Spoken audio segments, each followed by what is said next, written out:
Welcome to the Learning Pines YouTube. We hope this video helps. In this video, I will explain how to make miso soup. First, gather your ingredients: dashi, miso paste, and fresh tofu. Begin by preparing your dashi broth. Gently steep kombu and bonito flakes in water, then strain the liquid to create a clear, flavorful base. This foundational step is crucial for an authentic taste, ensuring your soup starts with the best possible flavor profile.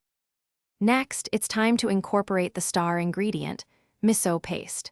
Take a small amount of warm dashi broth and dissolve your miso paste thoroughly in it. This prevents clumps and ensures even distribution. Then, remove the main pot from the heat and gently stir the dissolved miso into the broth. Finally, add your cubed tofu and thinly sliced green onions. Now, gently heat your miso soup, but be careful not to bring it to a rolling boil. High heat can destroy the delicate flavors and beneficial properties of the miso paste. Just warm it through until it's steaming. Once heated, serve the delicious miso soup immediately in individual bowls. You can garnish with a few extra green onions for a fresh touch. Finally, feel free to customize your miso soup to your liking.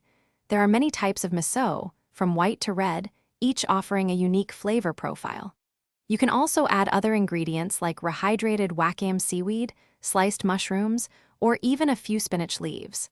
Adjust the amount of miso to achieve your preferred saltiness and depth of flavor. Enjoy your homemade miso soup. Thanks for watching. Consider subscribing if we helped you.